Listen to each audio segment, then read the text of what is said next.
느헤미야 7장 5절에서 7절입니다. 느헤미야 7장 5절에서 7절.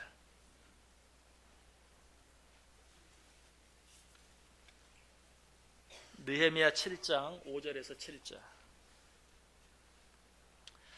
제가 읽어드립니다. 내 하나님이 내 마음을 감동하사 귀족들과 민장들과 백성을 모아 그 계보대로 등록하게 하심으로 내가 처음으로 돌아온 자의 계보를 얻었는데 거기에 기록된 것을 보면 옛적에 바벨론 왕 느부갓네살에게 사로잡혀 갔던 자들 중에서 노임을 받고 예루살렘과 유다에 돌아와 각기 자기들의 성읍에 이른 자들 곧 스룹바벨과 예수아와 느헤미야와 아사랴와 라하마와 나하마니와 모르드게와 빌산과 미스베렛과 비그웨와 누훔과 바하나와 함께 나온 이스라엘 백성의 명수가 이러하니라. 아멘. 자, 끝절 다시 한번 봅니다. 66절. 느헤미야 7장 66절에서 69절까지. 66절에서 69절까지. 역시 제가 읽어드립니다. 온 회중의 합계는 42,360명이요. 그 외에 노비가 7,337명이요. 그들에게 노래하는 남녀가 245명이 있었고 말이 736마리요. 노새가 245마리요. 낙타가 435마리요. 나귀가 6,720마리였느니라. 아멘.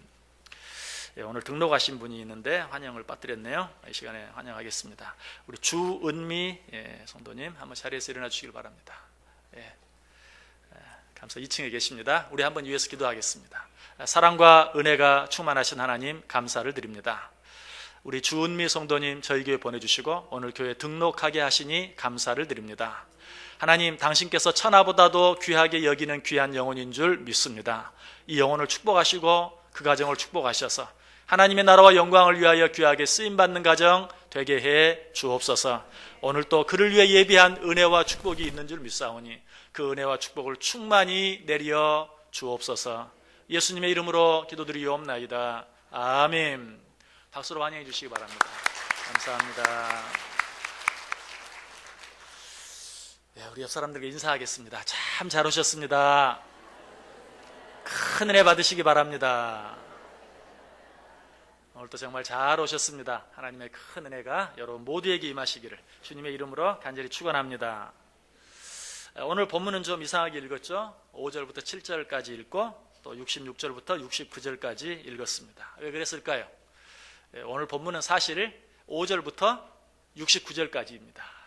그런데 이 구절 다 읽었으면 아마 이 구절 다 읽기도 전에 아마 여러분들 좋아하는 분들이 있었을지도 몰라요. 특별히 읽어보시면 알지만 그 내용도 아주 읽기가 쉬운 내용이 아니.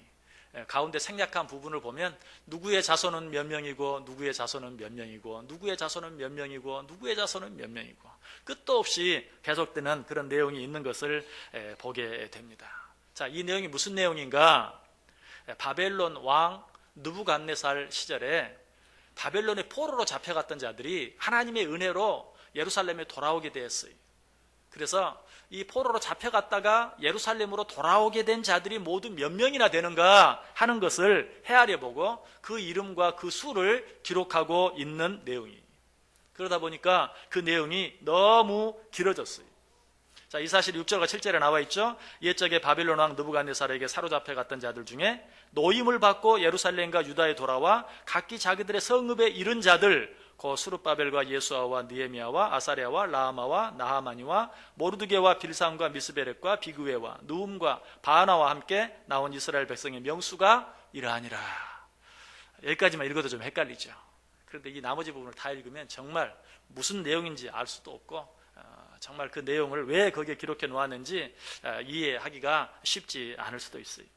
그런데 이런 내용이 성경에 기록된 것은 오늘 본문뿐만이 아니 성경 다른 곳에도 이런 내용들이 기록되어 있는 부분들이 있어요. 제일 먼저 어떤 책입니까? 민수기. 여러분, 민수기라는 책 제목의 이름의 뜻이 뭡니까? 민수, 백성의 수, 백성의 수를 기록한 책이 민수기예요. 영어 성경은 넘버라고 되어 있어요. 그냥 넘버, 숫자의 숫자. 숫자를 기록한 책, 그것이 바로 민수기예요. 민수기뿐만이 아니죠. 역대상도 마찬가지. 역대상도 보면 1장부터 9장까지 사람 이름만 계속 나와요. 그리고 그 나머지도 간간히 사람 이름 아닌 내용도 나오긴 하지만 끝까지 사람 이름들이 계속해서 끝나지 않고 나오는 것을 보게 돼요. 여러분들이 성경 읽다가 어때요? 이런 부분 보다 보면 시험에 들죠. 아까 제가 올 1년 1독 성경 읽으라고 말씀드렸는데 아마 1년 1독 성경 읽기를 하다가도 이 민수기, 역대상 이런 부분들 읽다 보면 어때요? 도대체 뭐야 하고 그냥 책을 덮어버리기도 해요.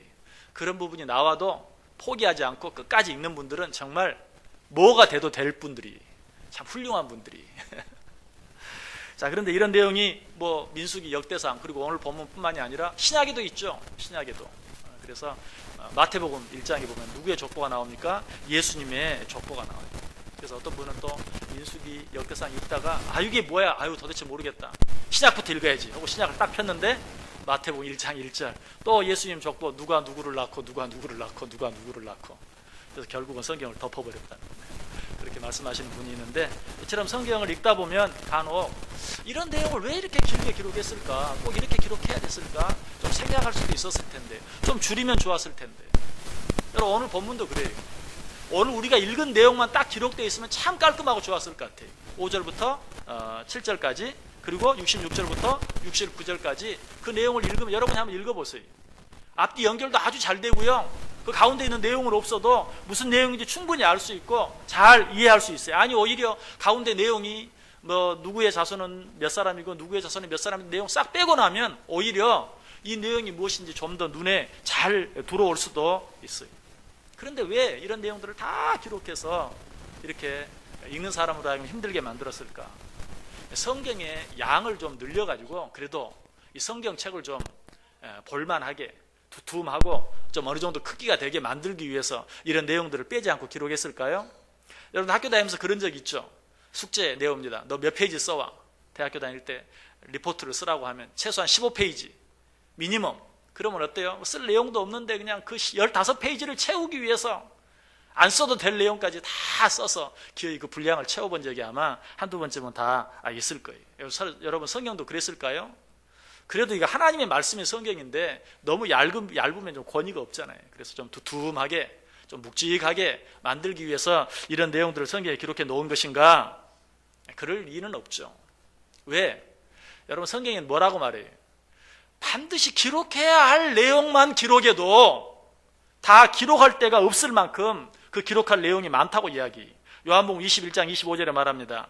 예수께서 행하신 일이 이 외에도 많으니 만일 낱낱이 기록된다면 이 세상이라도 이 기록된 책을 두기에 부족할 줄 아노라. 예수님이 하신 일만 빼지 않고 다 기록해도 그 일을 기록한 책을 이 세상에 다 꽂아도 꽂을 수가 없을 만큼 많을 것이다 라고 이야기하고 있어요. 이처럼 기록할 내용이 너무 많아요. 그것도 다 기록을 못했어요. 그런데 왜 이런 내용들까지 기록했을까? 거기는 몇 가지 이유가 있어요. 그 한 가지 이유는요, 성경의 역사성, 성경의 정확성을 우리에게 가르쳐주기 위해서 그래요. 여러분, 뭐 아무리 유명한 이야기라도 대부분의 많은 이야기들, 소설들 이런 것들 보면 어떻게 시작합니까? 옛날 어느 마을에 아무개가 살았는데, 그렇죠? 옛날도 언제인지 모르고 어느 마을도 어느 마을인지 모르고, 사실 책들 가운데 그런 내용들이 참 많아요. 성경도 그렇게 기록할 수 있죠. 아주 오래전에. 근데 성경은 그렇게 하지 않아요. 아무개 왕 몇 년에 또 어느 지역 어느 마을에 예수님이 어디서 자라셨습니까? 나사렛에서 자라셨어요. 그런데 그 나사렛이라는 동네는 예수님이 나신 곳으로 성경에 기록하지 않았으면 어딘지 알 수도 없고 찾을 수도 없는 그런 정말 시골 작은 마을이었어요. 그러나 성경은 그렇게 정확하게 모든 것들을 기록하므로 설령 누가 성경을 반박하기 위해서 온갖 고고학자들이 이 세상 전체를 뒤진다 할지라도 오히려 어때요? 성경이 반박되는 게 아니라 오히려 성경의 정확성이 나타나는 거예요. 그 아무개 왕 몇 년에 라는 것이 바로 그 증거가 여기 있네. 이처럼 성경의 역사성과 정확성을 우리에게 보여주시기 위해서 성경은 이런 일들, 어쩌면 우리가 봤을 때는 필요 없는 것처럼 보이는 내용들까지도 정확하게 기록하고 있는 것을 보게 돼요. 자, 그렇다면 그저 뭐 성경의 역사성 하나만 증명하기 위해서 그런 내용들을 다 기록한가? 그렇지 않아요. 그 내용 자체에도 우리에게 주는, 필요 없는 것처럼 보이지만 그 안에도 우리에게 주는 중요한 교훈이 있기 때문에 그런 내용들을 기록하고 있어요. 로마서 15장 4절에 보면 무엇이든지 전에 기록된 바는 우리의 교훈을 위하여 기록된 것이니 우리로 하여금 인내로 또는 성경의 위로로 소망을 가지게 함이니라. 성경 모든 내용은 반드시 우리에게 주려고 하는 교훈이 있다. 그 안에는 우리를 향한 위로와 소망의 내용이 담겨 있다라고 이야기하고 있습니다. 그러므로 여러분이 성경을 읽다가 이런 내용을 왜 성경에 기록해 놨지 하면 오히려 덮어버릴 것이 아니라 한 번 더 자세히 묵상하면서 그 내용들을 읽어볼 필요가 있습니다. 자, 오늘 본문 속에도 여러 가지 많은 내용들이 있는데요. 오늘 그 가운데 중요한 내용 한 가지 생각해 보려고 그래요. 자, 오늘 본문 내용은 어떤 내용이라고요? 느부갓네살 왕 시절에 바벨론의 포로로 잡혀갔던 자들이 예루살렘에 돌아온 그 사람들의 수가 얼마나 되는가 하는 것을 기록하고 있다고 그랬어요. 그런데 왜 느헤미야가 이 바벨론의 포로로 잡혀갔다가 예루살렘에 돌아오게 된 그런 자들의 수를 세었을까요? 오늘 본문이 시작하는 5절 맨 앞에 그 이유가 나와 있죠. 내 하나님이 내 마음을 감동하사. 5절 앞부분에 내 하나님이 내 마음을 감동하사. 지금 느헤미야가 포로에서 돌아온 자들의 수가 얼마나 되는지 한번 그 집안별로 알아보자 라고 수를 세게 된 이유가 하나님이 내 마음을 감동하사. 쉬운 말로 하면 뭐예요?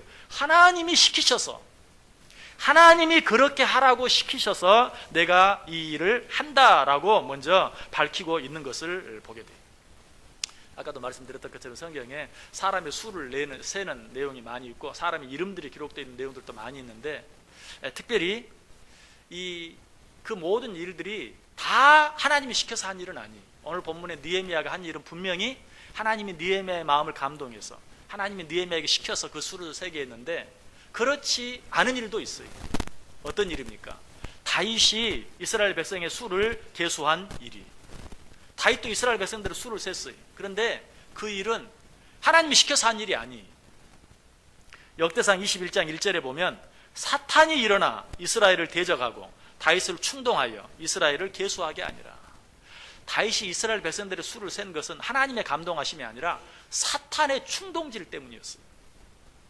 왜 다윗이 이스라엘 백성들의 수를 셌는가? 성경을 자세히 보면 그냥 이스라엘 백성이 몇 명인가를 센 게 아니라 이스라엘 백성들 가운데 칼을 뺄 만한 자가 몇 명이나 되는가 하는 그 수를 세었다 하는 것을 알게 돼요. 역대상 21장 5절에 나와요. 요압이 백성의 수요를 다윗에게 보고하니 이스라엘 중에 칼을 뺄 만한 자가 110만 명이요 유다 중에 칼을 뺄 만한 자가 47만 명이라. 어떤 수를 세웠어요? 칼을 뺄 만한 자. 칼을 뺄 만한 자가 어떤 자예요? 전쟁에 나가서 싸울 수 있는 자. 다시 말하면 군인의 숫자가 몇 명이나 되는지를 센 것이라는 것이. 왜 그랬을까요? 다윗은 지금까지 여러 가지 많은 전쟁들을 치렀어요. 그런데 그 전쟁들에서 어떻습니까? 이겼어요. 여러분, 그런데 그 전쟁에 이긴 것이 누구의 힘 때문입니까? 성경을 자세히 보면 하나님이 정말 처음부터 끝까지 다윗과 함께 하셔서 도무지 이길 수 없는 싸움도 이기게 하고 승리하게 하셨던 것을 우리는 성경을 통해서 보게 돼요. 그런데 다윗은 자기가 그 이긴 싸움들 보면서 내가 지금까지 애쓰고 수고하고 노력해서 내가 목숨을 걸고 나가 싸워서 정말 내가 얻은 땅이 얼마나 되고 내가 얻은 나라가 얼마나 크고 내가 얻은 나라의 국력이 힘이 얼마나 되는지 한번 확인해 보고 싶었어요. 그래서 백성들 가운데서 특별히 칼을 뺄 만한 자의 수가 얼마나 되는지 세어본 것이. 그 결과는 어땠습니까?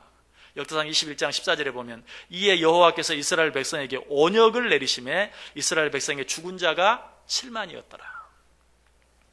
하나님이 시킨 것이 아니고 사탄의 충동질에. 사탄이 뭐라고 충동질했겠어요? 한번 너 지금까지 얼마나 전쟁에서 참 너 잘 싸웠다. 나간 전쟁마다 승리하고 너 정말 위대한 왕이다. 위대한 장군이다. 네 백성의 수를 한번 세봐라. 그래서 네 힘이 얼마나 되는지 한번 확인해봐라. 멋지지 않냐? 이렇게 충동질한 거예요. 그 충동질에 따라서 백성의 수를 셌을 때 하나님이 보시고 어때요? 내가 너를 위해 해주었는데 너는 그것을 알지 못하고 그것 때문에 교만해. 그것 때문에 자랑해. 그리고 네가 네 힘을 한번 과시해보고 자랑하기 위해서 백성의 수를 세. 칼을 뺄 만한 자들의 수가 몇이나 되는지 네가 세. 그리고 하나님이 어떻게 하셨다고요? 온역을 내리셔서 그 수 가운데 7만 명이 죽었다. 다윗이 사람의 수를 힘으로 생각하고 그것으로 말미암아 교만해졌을 때 그 수를 7만 명이나 줄이셨어요. 여러분, 이 말씀 우리가 무섭게 들어야 돼요. 우리가 세상을 살아가면서 뭘 의지하며 살아갑니까? 여러분, 물질을 의지하며 살아갑니까? 또 여러분의 건강을 의지하며 살아갑니까? 아니면 여러분이 지금까지 쌓아온 어떤 지혜나 지식 혹은 여러분이 직접 얻은 경험, 이런 것들을 의지하며 살아갑니까? 아니면 내 남편 의지하며 삽니까? 내 아내 의지하며 삽니까? 그것도 아니면 내 자녀 의지하며 삽니까? 우리가 하나님 의지하지 아니하고 그런 것들을 의지하며 살면 적게는 어때요? 하나님이 그것들을 줄일 수밖에 없어요. 왜? 그러지 아니하면 그것만 바라보고 사니까. 그걸 줄일 수밖에 없어요. 좀 더 심하게는 어때요? 빼앗아 가버리실 수도 있어요. 여러분, 무서운 일이에요. 내가 무엇을 의지하며 사는지 한번 확인해 봐야 돼요. 우리 성경 한번 같이 찾아보겠습니다. 이사야 31장 한번 펴보세요. 이사야 31장 1절에서 3절.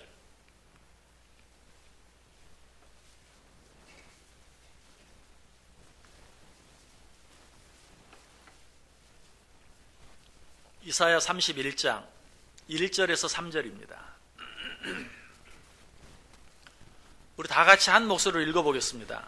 도움을 구하러 애굽으로 내려가는 자들은 화 있을진저 그들은 말을 의지하며 병거의 많음과 마병의 심히 강함을 의지하고 이스라엘의 거룩하신 일을 앙모하지 아니하며 여호와를 구하지 아니하나니 여호와께서도 지혜로우신즉 재앙을 내리실 것이라. 그의 말씀들을 변하게 하지 아니하시고 일어나사 악행하는 자들의 집을 치시며 행악을 돕는 자들을 치시리니 애굽은 사람이요 신이 아니며 그들의 말들은 육체요 영이 아니라 여호와께서 그의 손을 펴시면 돕는 자도 넘어지며 도움을 받는 자도 엎드려져서 다 함께 멸망하리라. 여러분, 뭐라고 말해요? 당시 애굽은 이 세상에서 가장 강한 나라였어요. 그런데 그 애굽의 도움을 받기 위해서 애굽으로 내려가는 자, 또 당시의 무기는 뭐예요? 말과 병거였어요.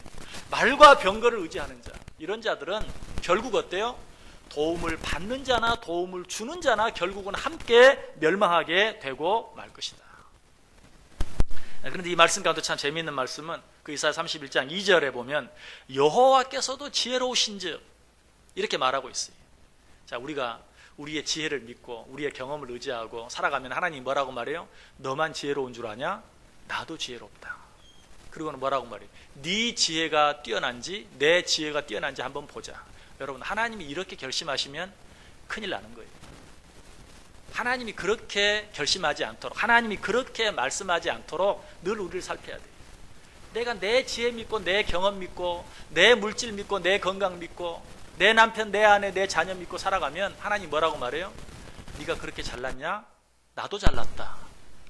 네가 잘났는지 내가 잘났는지 한번 해보자.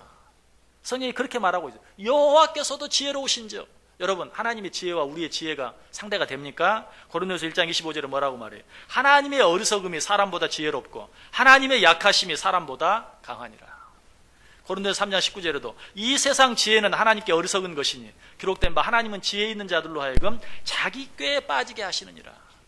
하나님의 어리석은 것이 우리의 가장 뛰어난 지혜보다도 더 지혜롭고 하나님께서는 스스로 지혜 있는 자들로 하여금 스스로 자기 꾀에 빠지게 하신다라고 이야기하고 있어요. 그래서 고린도서 3장 18절에는 아무도 자신을 속이지 말라. 너희 중에 누구든지 이 세상에서 지혜 있는 줄로 생각하거든 어리석은 자가 되라. 그리하여 지혜로운 자가 되리라. 무슨 말이? 하나님, 나는 미련합니다. 하나님, 나는 약합니다. 하나님, 나는 부족합니다.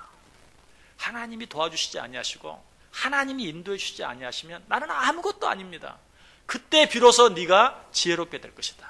그때 비로소 네가 강하게 될 것이다. 여러분, 이 안에 살아가면서 정말 하나님 앞에 나의 부족함, 나의 미련함, 나의 어리석음, 나의 약함을 고백하며 살 때 하나님이 나를 지혜롭게 해주시고 하나님이 나를 강하게 해주시는 은혜가 넘치기를 간절히 원합니다. 자, 여러분, 그렇다면 우리가 이 세상을 살아갈 때 어떻게 살아야 되는가? 우리는 늘 무엇을 행할 때든지 내 생각, 내 방법대로가 아니라 하나님의 생각, 하나님의 방법대로, 오늘 본문의 말씀, 오늘 본문의 표현을 빌리면 하나님의 감동하심을 따라서 말하고 행동하며 살아갈 수 있어야 돼요. 느헤미야가 하나님의 감동하심을 따라서 이스라엘 백성들의 수를, 포로에서 돌아온 이스라엘 백성들의 수를 세웠을 때는 그것이 이스라엘 백성들에게 큰 축복이 되었어요. 그래서 이 느헤미야 8장부터 보면은요, 이 백성들을 계수한 이 7장이 끝나고 8장부터 보면 놀라운 부흥의 역사가 예루살렘 성에 임하는 것을 보게 돼요. 그런데 다윗은 어때요? 똑같이 백성의 수를 셌는데 하나님의 감동하심을 따라하지 아니하고 자기 생각대로 자기 뜻대로 백성의 수를 셌을 때는 어때요? 그것이 엄청난 재앙이 되어서 이스라엘 백성들을 힘들게 어렵게 만들고 만 것을 보게 돼요. 하나님의 뜻에 따라, 하나님의 감동하심에 따라 무엇을 하면 그것이 우리에게 축복이 되고 유익이 됩니다. 하나님의 감동하심 따르지 않고 내 생각, 내 방법대로 하면 그것이 우리에게 손해가 되고 재앙이 될 수밖에 없다 하는 것을 우리에게 가르쳐 주고 있어요. 여러분, 우리가 하나님의 감동하심을 따라 무슨 일을 한다라는 것은 결국 무슨 말입니까? 여러분, 어떤 일을 행할 때 그 일이 옳은가 그른가만 생각하는 것이 아니라 내가 그 일을 하는 이유와 목적이 무엇인가를 생각하는 것을 말해요. 그 일이 옳은가 그른가 이것은요, 하나님을 알지 못하는 자들도 다 생각해요. 그래서 마땅히 옳은 일을 행하고 그런 일을 하지 말아야 된다, 그런 정도는 다 알아요. 물론 우리도 옳은 일을 행해야죠. 또 그런 일은 절대 해서는 안 되죠. 그러나 우리는 옳은 일을 행할 때도 내가 왜 그 일을 행하는지, 그 일을 행하는 목적이 무엇인지를 보아야 돼요. 여러분, 세상 사람들이 하는 일, 하나님이 알지 못하는 자들이 하는 일 가운데도 옳은 일들 참 많아요. 우리가 하는 일이나 그들이 하는 일이나 외적으로는 똑같은 일이 참 많아요. 느헤미야가 한 일이나 다윗이 한 일이나 외적으로는 똑같아요. 백성들의 수가 몇 명이나 되는가 세보자. 외적으로는 똑같아요. 그러나 무엇이 달랐어요? 동기가 달랐어요. 느헤미야는 하나님의 감동하심을 따라 순종하는 마음으로 행했고, 다윗은 자기의 잘남을 증명하기 위해서 그 일을 행한 것이. 그러므로 외적으로 나타난 일은 똑같지만 그 속에 감추어진 보이지 않는 목적과 동기가 달았을 때 그 결과도 완전히 다를 수밖에 없었다. 우리가 포도원 비유를 통해서 그 사실을 알게 되죠. 포도원에 들어간 여러 종들이 있었죠. 아침 일찍부터 하루 종일 수고한 종들도 있었고, 해 질 무렵 그저 포도원 문 닫기 직전에 들어가 잠깐만 일하고 나온 사람도 있어요. 그런데 하루 종일 일한 사람은 오히려 책망을 받고, 잠깐 일하고 나온 사람은 칭찬을 받죠. 왜 그렇죠? 포도원에 들어가 일한 것은 똑같아요. 어쨌든 자기에게 주어진 시간 동안 최선을 다했어요. 아침부터 간 사람도 게으르게 일하지 않았어요. 열심히 일했어요. 그런데 왜 그런 전혀 다른 결과가 나왔습니까? 아침부터 저녁까지 일한 사람은 내가 오늘 하루 열심히 일해서 하루 일당 받아야지 하는 마음으로 일한 거예요. 그러나 문 닫기 직전에 들어간 사람은 일당은 무슨 일당, 나 같은 사람 써준 것만도 감사하지, 이 늦게라도 불러줬으니 감사한 마음으로 그저 남은 시간 되는 데까지 최선을 다해야 되겠다, 주인에게 감사한 마음으로 해야 되겠다. 바로 그렇게 했을 때 그에게는 칭찬이 돌아갔지만 그저 자기 일을 위해서, 자기가 수고한 만큼 얻기 위해서 애쓴 사람에게는 오히려 책망이 돌아가고 만 것을 보게 돼요. 여러분, 2016년 한 해 내가 올해는 이런 일을 행해야지, 이렇게 해야지, 많은 것을 다짐하고 결심했죠. 그러나 어떤 일을 하느냐, 그것보다도 내가 그 일을 하는데 어떤 목적을 가지고 어떤 이유를 가지고 하느냐 하는 것이 더 중요해요. 어떤 목적을 가지고 해야 합니까? 사도 바울이 그것도 잘 가르쳐주죠. 고린도서 10장 31절에 그런즉 먹든지 마시든지 무엇을 하든지 다 하나님의 영광을 위하여 하라. 여러분, 이 안에 무슨 일을 하든지, 큰 일을 하든 작은 일을 하든 하나님의 영광을 위해서 하시길 바랍니다. 여러분, 이 목적이 없으면 우리가 하는 일은 아무 소용이 없어요. 왜? 어떤 일을 잘하기를 원한다면 하나님 혼자 하시는 게 최고예요. 우리와 같이 일하는 것, 이거 걸리적거릴 뿐이에요. 우리와 함께 어떤 일을 이루어 나가는 것, 하나님은 정말 힘들어요. 여러분이 집에 혹시 3살짜리, 4살짜리가 있습니까? 그 어린 아이와 함께 무슨 일, 아이들이 그만할 때는 어때? 아빠, 내가 이거 도와줄게. 엄마, 내가 이거 도와줄게. 막 하고 달라들죠. 그런데 옆에서 그래 좀 도와줄래 하면서 하려고 해보세요. 허리도 숙여야 되죠. 힘들어요. 일이 제대로 안 되고 오히려 방해가 돼요. 근데 하나님은 그렇게 일을 하기를 원하세요. 왜? 그렇게 해서 어떤 일을 더 잘하기를 원하셔서가 아니라 그렇게 하심으로 영광을 받으시기를 원하시는 것이. 우리도 마찬가지죠. 아이들이 옆에서 도와주면 오히려 더 걸리적거리지만 그래도 어때? 마음이 기뻐요. 엄마 내가 도와줄게. 아빠 내가 도와줄게. 엄마 내가 이거 할게. 아빠 내가 이거 할게. 내 마음이 기쁜 거. 하나님이 원하시는 건 그거예요. 그러므로 우리는 무슨 일을 하든지 하나님의 영광을 위해서 할 수 있어야 한다. 자, 그렇다면 하나님의 영광을 위해서, 하나님의 뜻을 위해서, 하나님의 방법대로, 하나님이 시키신 대로, 하나님의 감동하심을 따라 무슨 일을 한다는 것은 도대체 어떻게 하는 것을 말하는가? 그것은 하나님의 말씀대로 하는 것을 말해요. 왜 그렇습니까? 디모데후서 3장 16절에 보면 모든 성경은 하나님의 감동으로 된 것으로 교훈과 책망과 바르게 함과 의로 교육하기에 유익하니. 우리가 가지고 있는 이 성경이 무엇으로 되었다고요? 하나님의 감동하심으로 되었다. 자, 오늘 느헤미야가 이스라엘 백성들의 수를 세는데 뭘 따라? 하나님의 감동하심을 따라. 그랬을 때 어때요? 그 일이 이스라엘 백성 전체에게 축복이 되었어요. 자, 우리도 어떤 일을 하든지 하나님의 감동하심을 따라 해야 돼. 근데 하나님의 감동하심을 따라 한다는 게 뭘 말이에요? 하나님께서 머리끝부터 그냥 발끝까지 뭔가 찌릿찌릿하게 뭔가를 탁 주는 것, 그것이 하나님의 감동하십니까? 감동하심입니까? 필요하면 그렇게도 하시죠. 그러나 그것보다 가장 확실한, 그것보다 더 확실한 방법이 있어요. 여러분, 찌릿찌릿하는 거 좋아하지 마세요. 그거는요, 오를 때도 있지만 잘못될 때가 훨씬 많아요. 그러나 항상 틀리지 않고 옳은 것이 있어요. 뭐예요? 기록된 하나님의 말씀이. 왜? 성경 66권은 전체가 하나님의 감동하심으로 되어 있기 때문에. 그러므로 그 말씀에 따라 살아가는 삶은 하나님의 감동하심을 따르는 삶이고, 그 말씀대로 행하는 삶은 하나님의 뜻대로, 하나님의 방법대로 하나님께서 원하시는 하나님의 영광을 위하여 하는 일이 된다는 것이. 여러분, 2016년 한 해 오직 하나님의 말씀 붙잡고 행하실 수 있기를 원해요. 그래서 여호수아가, 모세가 갑자기 죽으니까 이스라엘 백성들을 이끌고 약속의 땅으로 가다가 모세가 약속의 땅에 이르기에 죽었잖아요. 여호수아가 걱정을 합니다. 이 일을 어떻게 한단 말인가? 내가 이 일을 어떻게 할 수 있단 말인가? 내가 어떻게 해야 하는가?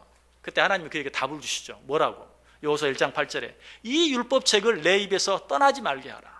그리고 그 가운데 기록한 대로 주야로 묵상하며 그 말씀대로 행하며 살라. 그리하면 내가 평탄하게 될 것이고 내가 형통하게 될 것이다. 하나님, 내가 이제 어떻게 해야 합니까? 나는 어디로 가야 합니까? 이 백성들을 내가 어떻게 인도할 수 있습니까? 하나님의 답은 한 가지였어요. 이 율법책을 내 입에서 떠나지 말게 하라. 그리고 그 말씀을 주야로 묵상하라. 그렇게 하기만 하면 내 길이 평탄하게 될 것이고 내가 형통하게 될 것이다. 그래서 시편 1편에도 복 있는 자의 삶에 대해서 이야기하면서 뭐라고 말합니까? 시편 1편 2절에 오직 여호와의 율법을 즐거워하며 그의 율법을 주야로 묵상하는 자로다. 이런 자가 복 있는 자다. 어떤 복을 받는다고 말하죠? 그는 시냇가에 심은 나무가 철을 따라 열매를 맺으며 그 잎사이가 마르지 아니함 같으니 그가 하는 모든 일이 다 형통하리로다. 여러분, 이 복을 받기를 원하세요? 하나님의 말씀에 창념하는 그런 삶을 살아야 돼요. 그래서 사도 바울도 자기가 가장 사랑했던 믿음의 아들 디모데에게 뭐라고 권면합니까? 디모데전서 4장 13절에서 내가 이를 때까지 읽는 것과 권하는 것과 가르치는 것에 전념하라. 말씀을 읽는 것과 말씀을 권하는 것과 말씀을 가르치는 것에 전념하라. 처음도 중간도 끝도 오직 말씀 붙잡고 살아라. 그것만이 너에게 유익이 되고 너에게 축복이 될 것이다 라고 말하고 있어요. 여러분, 성경에 위대한 믿음의 사람들이 있어요.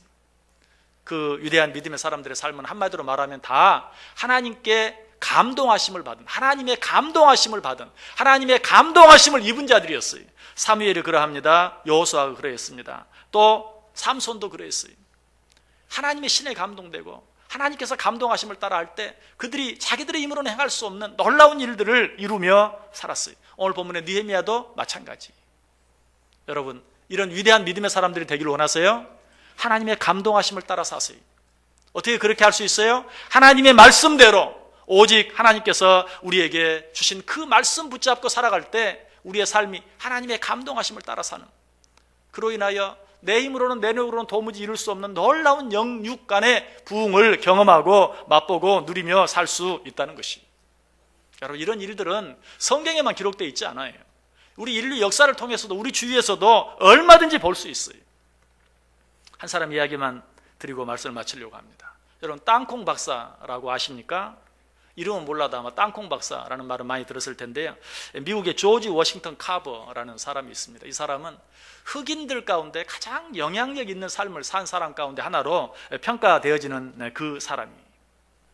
그런데 이 사람은 자기가 그렇게 된 데는 오직 하나님의 감동하심과 인도하심을 따라 살았기 때문이다라고 스스로 고백합니다.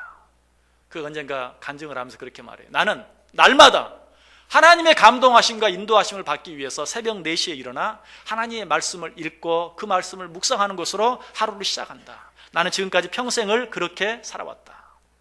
그리고 내가 가장 좋아하는 성경 구절이 있는데 잠언 3장 6절 말씀이다. 그 말씀이 어떤 말씀입니까? 너는 범사의 그를 인정하라.